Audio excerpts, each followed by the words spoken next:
Sotaque gaúcho, o sotaque do sul. Hoje eu tomei leite. Só leite, não tinha café. Café faltou, mas depois eu tomo. E estou muito feliz de estar aqui, de compartilhar com vocês aquilo que Jesus tem falado a vocês, a mim. E nós estamos seguindo uma trilha que é os votos do casamento. Prometo ser fiel a Deus, prometo ser fiel a você, prometo te amar e te respeitar. Que foi boa essa, hein? Essa mensagem. Respeito e amor é algo que nós precisamos aprender sempre. A gente aprendeu com o Carlos Macorde, com certeza o pastor Davi também aprendeu. A gente usa uma tática quando a gente precisa falar de algum assunto mais difícil. Eu falo para a Dani, e a Dani também fala para mim, Fábio, ou Daniela, eu jogo no seu time. Nós estamos no mesmo time, nós estamos juntos, na mesma linha. Porque quando ela fala isso, Fábio, não sei o que lá, mas preciso falar uma coisa para você, eu jogo no seu time. Aí eu falei, pronto, lá vem a cacetada agora, né? Mas eu sei que ela está falando aquilo com todo respeito, querendo fazer com que eu seja melhor. E isso tem funcionado muito. Me desarma, porque muitas vezes eu fico armado, só esperando para contra-atacar. E eu lembro, quando eu ainda era um noivo, fazendo um curso de noivos, eu aprendi também uma metáfora que ajudou muito no nosso casamento, que é que o nosso casamento, ele não é um jogo de tênis, mas é um jogo de frescobol, onde quem já jogou frescobol na praia, você joga a bolinha para cima, a bolinha vem torta para você corre, tenta e joga de novo, tenta jogar a bolinha mais perto possível da raquete do parceiro, porque a ideia é que a bolinha não caia. E o jogo, ele flua. Agora, o problema é que, quando a gente menos percebe, a gente transformou um jogo que deveria ser de frescobol num jogo de tênis. Aí aquela coisa assim, aquele saque para outra pessoa não pegar. Então pega essa. Pô! Você não entendeu nada. Pô! Então você vai ver. Pô! Receba!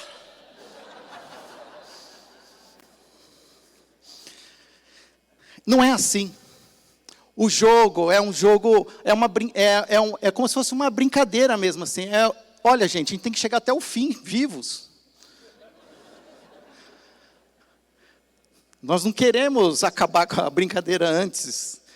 E a ideia é essa. Então, agora nós vamos falar de uma outra área, de uma outra sentença dentro dos votos, que aborda aquela promessa que nós fazemos de amar na alegria e na tristeza. Abra sua Bíblia no Evangelho de João, no capítulo 2.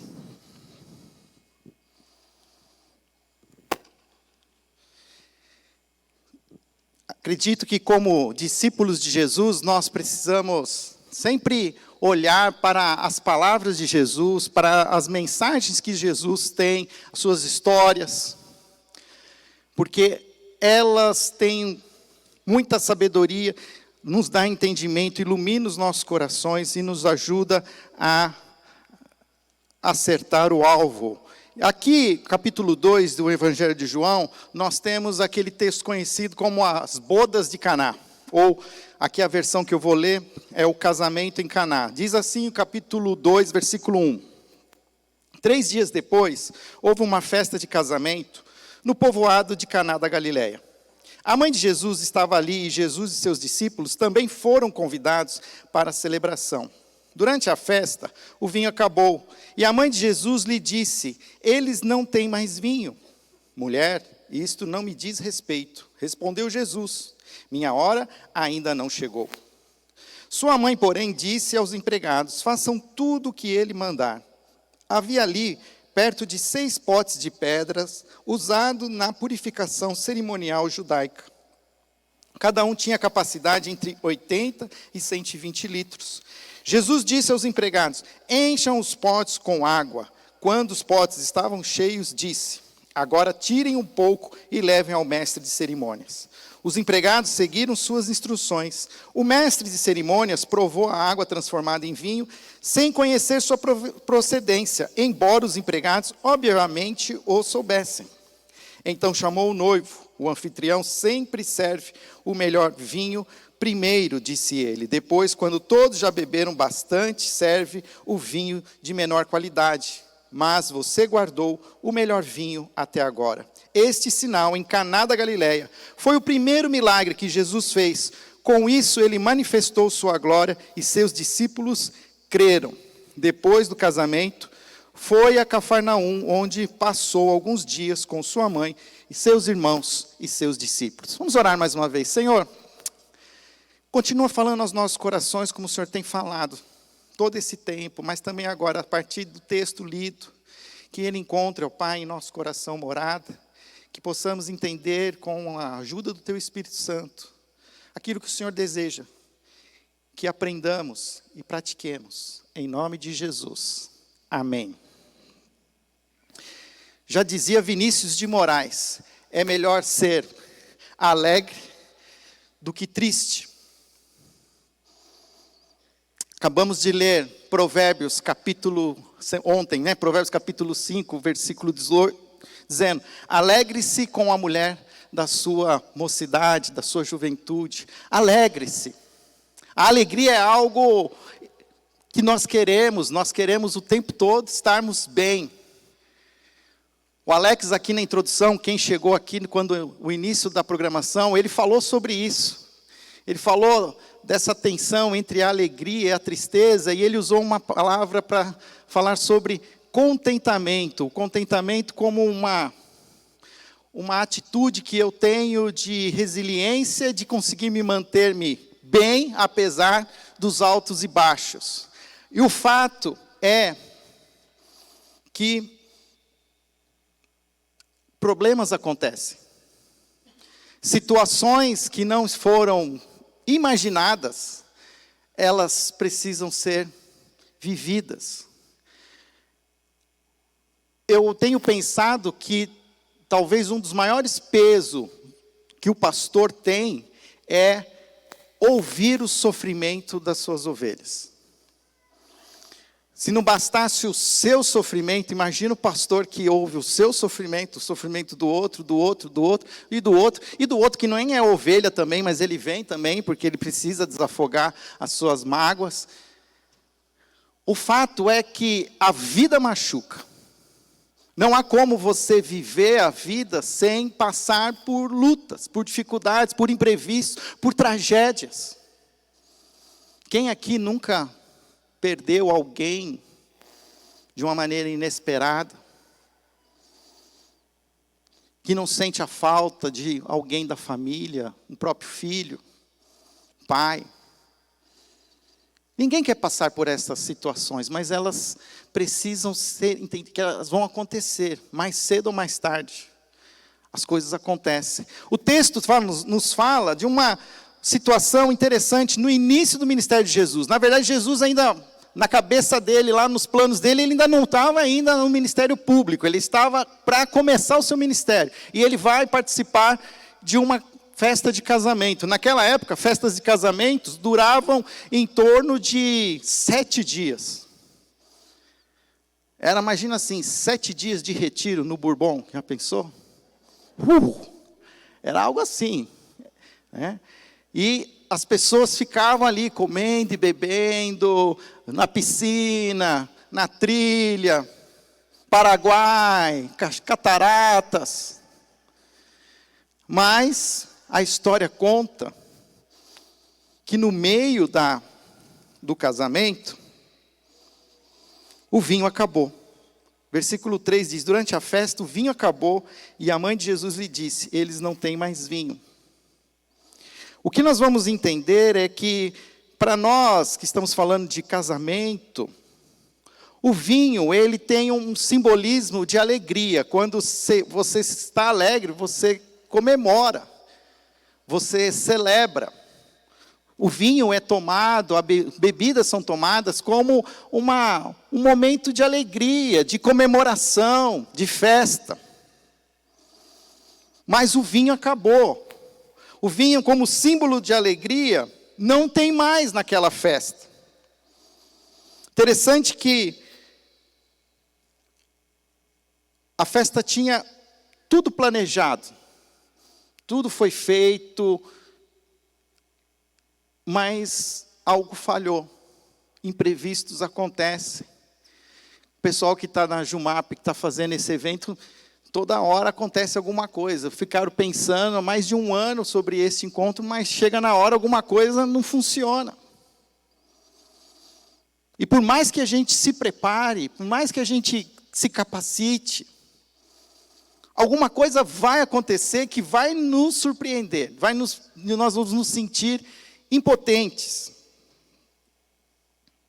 E é interessante que, se eu pegar ali o texto, final do discurso de Jesus, no Sermão do Monte, Mateus capítulo 7, versículo 24 a 27, ele termina o Sermão do Monte dizendo: aquele que tem ouvidos, escuta, e pratica, é como o homem sábio que construiu a sua casa sobre a rocha.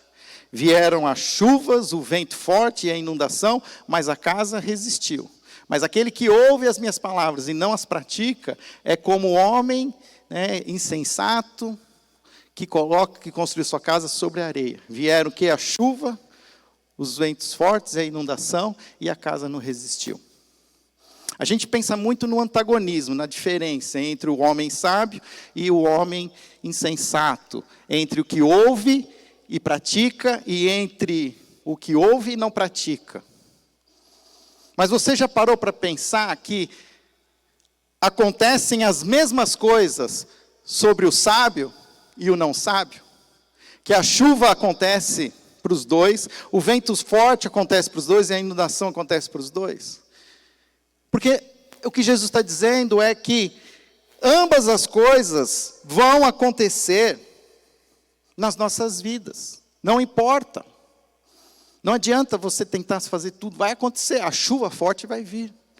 A tempestade, a inundação. Quando os meus filhos eram pequenos, eu chamava a Marina e o Henrique de tempestade e trovão.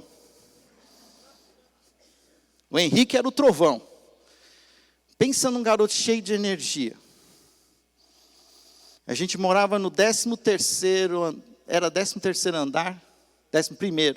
Era o último andar quando eu morava em São Paulo. Nada que ficava no chão sobrevivia ao Henrique, porque ele jogava pela varanda, caía lá embaixo. Assim. Um dia nós compramos uma televisão nova, sabe aquelas caixotes 29 polegadas que tinha, que antes das LCD? Então, 29 polegadas era a TV, aquela coisa gigante. Hoje ninguém quer aquilo lá, nem de graça. No primeiro dia, o Henrique pegou e jogou o controle remoto pela varanda. Caiu lá embaixo. Graças a Deus não pegou ninguém, porque era onde passavam as pessoas. Tudo ia lá para baixo. Esse era o Henrique, o trovão da casa. Mas tinha tempestade também. Pensa numa menina dramática. Ai, tenho prova. Amanhã eu vou morrer. Eu não sei nada.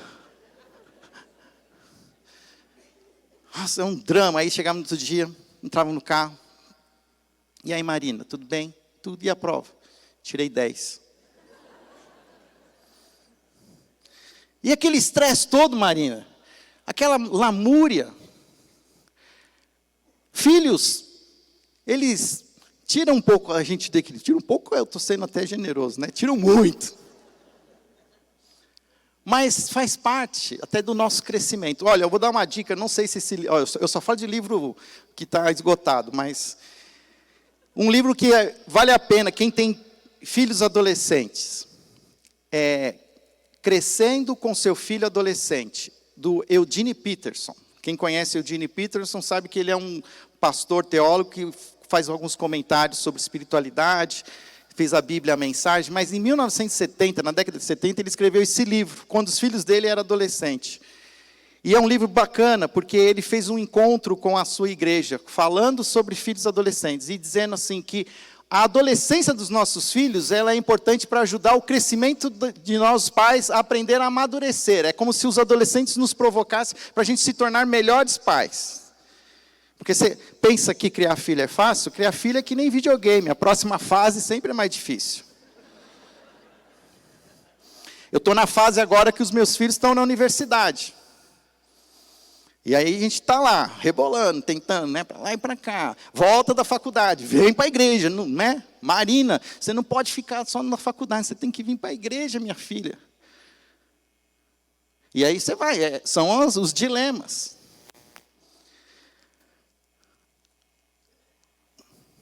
Tristezas e alegrias, elas acontecem no casamento. Não há casamento indolor. As crises são inevitáveis no casamento. Todo casamento precisa lidar, inclusive, com perdas.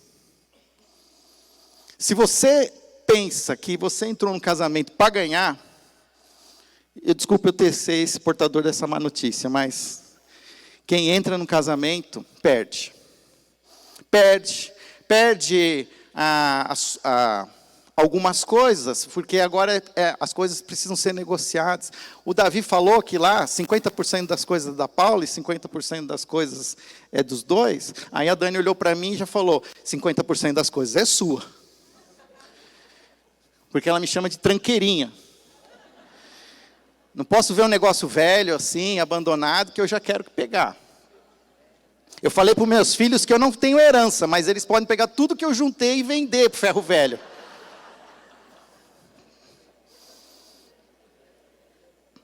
Ou montar um museu, sei lá. Mas no casamento há perdas. O vinho da alegria termina naquele casamento. E o que a gente aprende? Quando a tristeza vem, quando a luta, a chuva, a inundação, nós precisamos aprender a diagnosticar o problema cedo. Quando a gente percebe que as coisas não estão funcionando, que alguma coisa deu errado, que aquilo que era feito não funciona mais, e que aquilo que trazia alegria hoje traz tristeza, a gente não pode deixar, às vezes, empurrar com a barriga. Eu vejo muitas vezes o gabinete pastoral, as pessoas chegando já dizendo assim, pastor, nós não queremos mais ficar juntos, nós já estamos até vivendo em casas separadas. Mas por que não veio falar antes? Mas isso é de agora? Não, faz 1 ano, 2 anos. E quando pega aquele cara que liga para você assim, véspera do Natal, ele liga e fala, pastor, eu preciso conversar com você, porque eu estou ruim com a minha esposa, não sei o que, a gente vai se separar. Eu falei, meu filho, você ficou até agora, véspera do Natal, para falar comigo, agora você espera até depois do Ano Novo.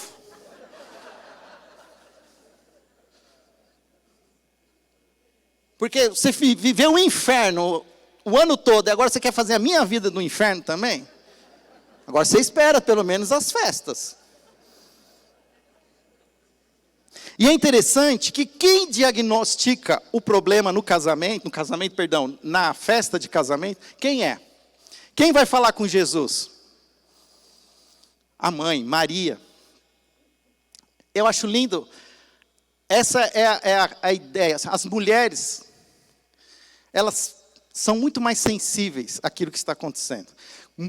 Posso dizer assim, 90% das vezes são as mulheres que vão atrás do pastor. Porque o marido fica naquela cara de paisagem.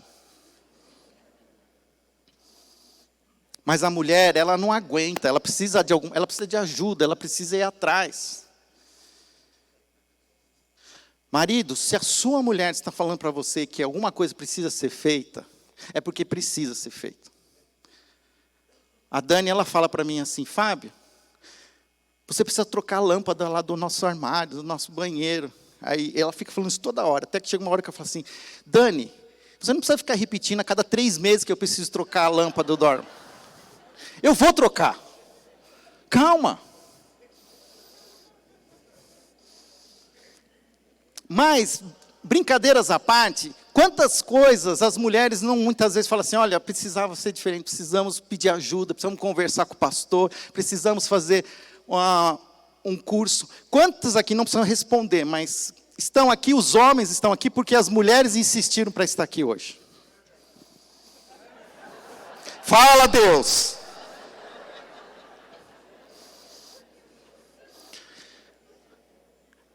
E a gente não pode menosprezar isso. As mulheres, elas têm esse dom. E elas percebem, as coisas não estão funcionando. E a gente vai tentando empurrar, ignorando, fingindo que nada está acontecendo. Mas Maria, ela chega para Jesus. E Jesus parece até que ele dá uma resposta até um pouco grosseira. Ele diz, mulher, não chegou a minha hora. Então, se a primeira lição é que a gente precisa diagnosticar cedo o problema, não menosprezar os pequenos problemas, mas ir atrás das pequenas soluções. Tem um provérbio chinês que diz assim, o problema nunca são as pedras grandes, aquelas que você vê quando você está na caminhada, aqueles grandes maciços rochosos, que você vai ver que você vai ter que atravessar. O grande problema são sempre as pequenas pedras, aquelas que você não vê, que enquanto você olha as grandes pedras, aquela pequena faz você tropeçar, cair, se machucar, a ponto de que você nunca vai chegar até aquele grande maciço. São os pequenos problemas. O que afundou o Titanic foi um rasgo no casco. E que ninguém acreditou. Hoje, se alguém falar para mim assim, ó, tem um rasgo no casco, o que você faz? Você já corre, ó, pegar meu salva-vidas. Mas a gente não precisa aprender com a tragédia. Diagnostique o problema cedo, leve o problema para a pessoa certa. Porque também tem essa. Quem fez Maria? Eu vou falar com meu filho. Se tem alguém aqui que pode resolver esse problema, é Jesus. E ela foi até Jesus. Quantas vezes a gente gasta o que a gente não tem, tentando resolver, e depois a gente vai pedir ajuda para Deus. Oração. Quanto que nós oramos? A gente gasta todo o nosso dinheiro, conversa com todos os psicólogos, com todos os coaches, aí depois que tudo deu errado, aí a gente começa a orar, faz jejum, oração, vai em culto, sei lá do quê. Quando, na verdade, nós temos um Deus, homem, presente e vivo entre nós. Eu tenho feito um grupo de discipulado com os homens, e a gente está numa fase, estudando um material que fala da pessoa de Cristo. E qual é de uma pergunta que fala assim, qual é a visão que nós temos de Cristo? Aí eu falei, qual é a minha visão que eu tenho de Cristo? Eu tenho uma visão imaginária de Jesus. Eu imagino um homem invisível, que está aqui comigo. E que ele, o tempo todo, ele está disponível para me ajudar. Tem horas que eu ignoro ele, eu finjo que ele não existe, que ele não está. Mas eu sei que ele está aqui. Porque ele prometeu que ele ficaria conosco. A gente conhece a grande comissão, ide por todo mundo pregar o evangelho. E o que ele fala no final daquela declaração? E eis que estarei convosco todos os dias. Hoje é sábado, Jesus está aqui. Amanhã é domingo, Jesus vai estar aqui. Todos os dias. Nós temos acesso a esse Deus presente todos os dias. 24 horas por dia. Ele não faz plantão, ele não dorme no turno da noite. Ele está pronto, ele está presente. O problema é que eu não busco. Eu tento solucionar. Não, mas se eu for pedir ajuda, todo mundo vai saber. Deus já sabe. Jesus já sabe. O que você quer esconder? O que Tiago fala? Confesse seus pecados uns aos outros para serem curados. Você não vai sair por aí dizendo que você, Houston, I have a problem. Mas você vai te pedir. Sabe o que eu tenho dito para algumas pessoas? Às vezes, assim, não precisa ser o pastor. Procura um casal, procura alguém que é sábio, que reflete Jesus. Que você vê uma pessoa que viva como Jesus, um discípulo, busque ajuda. Vá atrás de pessoas certas. E outra coisa, escolha quem você vai ouvir. Há 10 anos atrás, eu rompi o ligamento do joelho. Eu cheguei em Vinhedo, eu morava em São Paulo, eu fui para Vinhedo. E eu sempre quis correr uma São Silvestre, uma corrida que tem em São Paulo de 15 quilômetros. E eu ficava vendo aquele negócio no final do ano lá, aquele pessoal na Paulista, falei assim, eu quero correr isso aí um dia e tal. Aí quando eu mudei para Vinhedo, uma cidade menor, a 90 quilômetros de São Paulo, A prefeitura, ela estimula a prática esportiva na cidade. Então, tem várias modalidades esportivas. E vi que tinha lá a corrida de rua, professor pela prefeitura.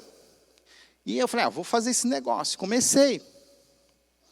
Aí era agosto, véspera do Dia dos Pais. Aquela confraternização da igreja, aí o que acontece com os homens? Vão jogar futebol. Entre os pais e os filhos para jogar. Aí eu não sou um cara que gosta muito de futebol. Eu não sou o melhor. Prefiro até ser um zagueiro para derrubar todo mundo. E aí, até que entrou os filhos junto, estava tudo, né, maneiro, assim, suave. Aí eu falei, agora os filhos saem, fica só os pais. Pronto. Aí, no primeiro encontrão, eu entrei errado na bola, rompi o ligamento do joelho esquerdo. Escutei até o barulho, fazendo assim. Eu só pensei na corrida. Ai, minha corrida no final do ano. E aí você vai nos médicos. Aí um médico fala, cirurgia. Aí vai um amigo, o amigo fala assim, isso aconteceu comigo também. Isso não tem jeito. Agora você vai ter que fazer. Teve um que até pagou para mim a cirurgia, a consulta, fui com ele na outra cidade. Porque todo mundo quer ajudar, todo mundo tem uma opinião para dar. Eu ia no médico e saía com a guia da cirurgia já para fazer. Aí eu tinha um ex-jogador de futebol na cidade, morando em Vinhedo, se chama Zé Sérgio, jogou no São Paulo. E ele saiu da seleção, não conseguiu ir para a Copa de 82 por causa do joelho. E aí eu encontrei ele na igreja e falei, Zé, você tem um médico em Campinas que você pode me recomendar para joelho? Ele falou que tem um médico que deu um jeito no meu joelho, foi esse aqui. Fui lá. Aí eu fui no médico, tudo. Sabe, quando cheguei lá, ele falou assim, o seu caso é de cirurgia, mas você não está pronto para fazer a cirurgia. Ele falou assim, primeiro você precisa fazer muita fisioterapia, ganhar amplitude do joelho de novo, para que quando você fizer a cirurgia, na volta de cirurgia, a sua recuperação seja mais rápida. Porém, se você fizer uma boa fisioterapia, se você falar que você não vai mais jogar bola, pode ser que você nem precise fazer a cirurgia do joelho. E que você pode guardar esse cartucho, porque a cirurgia é assim, você faz, depois você não tem mais o que fazer. Então guarda esse cartucho. Aí eu entendi, eu ouvi, falei, se faz sentido, eu vou fazer. E eu fui atrás e fiz exatamente isso. Sabe o que aconteceu? Já faz 10 anos, eu não fiz a cirurgia do joelho ainda, eu já corri 3 São Silvestres, fiz 2 meia maratonas e fiz uma maratona. Tudo bem que agora eu estou gordinho, porque eu fiquei cansado. Mas o joelho está aqui ainda. Eu tenho, e aqui, né, como é que fala aqui assim, né? A carta da cirurgia está aqui no bolso ainda. Ainda posso usar. Agora eu estou fazendo pilates. Aí a fisioterapeuta falou, você tem algum problema? Eu falei, eu tenho LCD rompido. Tem que fazer cirurgia. Tá bom, eu tenho a carta aqui, a hora certa eu faço. Mas o que eu quero dizer com isso? Procure pessoas sábias. Vá atrás de quem sabe das coisas. A gente ouve um monte de bobagem, a gente assiste um monte de programa. A gente ouve... Hoje o que não falta é informação. Você não vai achar a solução do seu problema no Reels do Instagram. Ou no YouTube, lá com aquele blogueiro, agora que fala, né, o influencer. Procure pessoas que reflitam Jesus. Está acabando meu tempo. É preciso diagnosticar o problema cedo, leve o problema à pessoa certa, tenha paciência com o tempo de Jesus. Quem disse que as coisas vão acontecer porque você procurou a pessoa certa? Aquela coisa assim, né? Você demorou tanto para as coisas darem errado, por que você acha que agora em 5 minutos as coisas vão voltar? Você não chegou aonde chegou e as coisas não estão ruins de um dia para o outro. Então, muitas vezes ela é um tempo que isso demorou. Então, muitas vezes demorou um tempo para a coisa voltar. Tenha paciência. Jesus ali, parece que ele não tem muita pressa. E ele fala assim, espera. Porque Jesus, a hora que ele podia estar lá assim, né, conversando com Pedro estava lá contando a maior piada, lá, aquela coisa mó divertida, aí vem Maria, e ele fala assim, filho, acabou o vinho. Ele faz assim, pode ir lá, mãe, já resolvi. A gente gostaria de um estralinho de dedo assim, né? Quem não gostaria? Mas as coisas não acontecem assim. Milagres são chamados de milagres porque eles não acontecem sempre. Se eles acontecessem toda hora, não seriam milagres. Muitas vezes, o processo de cura, o processo de restauração, o processo de reconstrução é um processo demorado, que exige paciência, que exige obediência. Então, qual é a outra coisa que a gente tem que entender, além de ter paciência com o tempo de Deus? Obedeçam a pessoa certa. Só lembrando aqui, quando Lázaro faleceu, Jesus demorou 3 dias para chegar. Aí, quando ele chega, quem é que vai atrás dele? É Marta. E Marta fala assim: Senhor, se o Senhor estivesse aqui, o meu irmão não teria morrido. Ela está falando do quê? Do passado. Aí Jesus responde: eu sou a ressurreição e a vida. Se você crê em mim, mesmo que morra, viverá. Aí o que Marta responde? Eu sei que haveremos de ressuscitar no último dia. Ela falou do quê? Futuro. Agora, volta. O que Jesus falou? Eu sou. É o quê? Presente. É presente. Existe um Deus presente e disposto, que vai estar caminhando, e você tem que ter paciência. E eu creio que Jesus chamou Lázaro pelo nome dele, porque se ele simplesmente falasse, abrisse lá o sepulcro e dissesse assim: levanta-se, ia levantar todos os mortos, com o poder de Jesus. Mas ele falou: Lázaro, levanta-te. E a gente vai esperar a hora de Jesus, a gente vai obedecer a pessoa certa. Eu fiz um casamento sexta-feira, semana passada, em São Paulo, e eu usei esse texto para esse casal. Um casal que a família do noivo, uma família católica. E eu falei assim: olha, sabe qual foi aqui melhor coisa que Maria fez?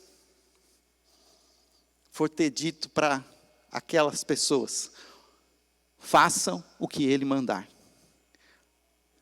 O papel da Maria foi só apontar para Jesus. É ele quem faz. É ele que sabe das coisas. É ele que consegue operar aonde ninguém consegue. Eu não posso, mas ele pode. Eu não consigo, mas ele consegue. Eu não quero, mas ele quer. E Jesus está aqui. Ele está aqui. Obedeçam a pessoa certa. E Jesus transforma aquele vinho no vinho da melhor qualidade. Não havia sido experimentado naquela festa um vinho tão saboroso como aquele. Queridos, amigos, irmãos e irmãs, o melhor ainda está por vir. Quando nós convidamos Jesus para o nosso casamento, mesmo que um dia a alegria do vinho se acaba, mas se você convidou Jesus, Ele vai estar lá, e na hora certa, Ele vai fazer coisas maravilhosas, Ele vai fazer coisas capazes de transformar coisas que eram água em vinho saboroso. Sabe o que eu vejo? Eu faço também, às vezes, muito acompanhamento de jovens casais, noivos. Eu vejo toda a paixão, a intencionalidade, como eles querem fazer as coisas começar. E eu não sei como é que está aqui no Sul, mas lá em São Paulo está um absurdo esse glamour, essa... E assim, eu entendo o coração. As pessoas querem fazer a festa, querem fazer... A pandemia, gente, olha, nunca pensei que eu ia casar as pessoas 3 vezes. Porque primeiro casou no civil, depois casou só com os pais, depois casou na festa. Por quê? Porque tem aquele sonho, daquele pacote, daquele jeito de fazer, que tem que ser daquele jeito, e põe tudo, investe tudo, e tem que ser daquele jeito. Só que investe tanto no começo e depois. E depois? Quem está aqui sabe. Que podia ter sido um pouquinho mais barato, podia ter economizado mais um pouquinho, né? Não precisava tudo aquilo. Nem todas aquelas pessoas que estavam naquela festa hoje estão caminhando com você. E eu vejo muitas vezes os jovens assim, com sonhos assim, do pontapé inicial. Mas olha, casamento é muito mais que isso. Casamento ele é para a eternidade. Aí é aquela ideia da maratona. Você ainda não chegou nos 30 quilômetros, meu amigo. Você não sabe onde você se enfiou. Porque quando chegar nos 30 quilômetros, você vai falar assim, o que eu estou fazendo aqui? Quem foi o idiota que pensou que podia fazer uma maratona? Porque vai doer tudo. Vai doer perna, joelho, a sola do pé. Você pode estar com o melhor tênis do mundo, vai doer o pé. Vai doer tudo, parece que você está andando de chinelo de dedo.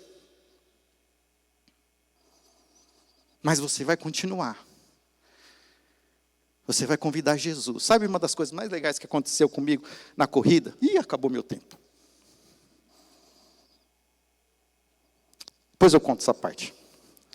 O vinho de Jesus tem qualidade superior. Os melhores dias ainda estão por vir. O casamento em que Jesus opera milagres é o palco para que a glória de Deus resplandeça. O texto termina assim, ó. Capítulo 2, lá no versículo 11. Este sinal em Caná da Galileia foi o primeiro milagre que Jesus fez. Com ele manifestou sua glória e seus discípulos creram nele. Casamentos são palco para a operação de milagres que darão a glória a Deus. Pode estar dando tudo errado no seu casamento hoje. Hoje não existe alegria, existe tristeza. Convide Jesus, beba da água de Jesus. Ele transforma essa água em vinho, ele renova a alegria. E o que vai acontecer no seu casamento? Será a manifestação da glória de Deus para as pessoas que estão ao seu redor, para os seus filhos, para os seus parentes, para a sua igreja. O casamento tem tudo para dar certo. Se você convidar Jesus para essa festa do casamento. Amém? Senhor, obrigado por esta manhã, por tudo que nós ouvimos. Que o Senhor continue, ó Pai, conosco, mesmo em momentos de lazer. Possamos sempre perceber a Tua presença entre nós. E que possamos, Senhor, estar atentos com o Teu Espírito Santo para ouvir a Tua voz. Em nome de Jesus. Amém.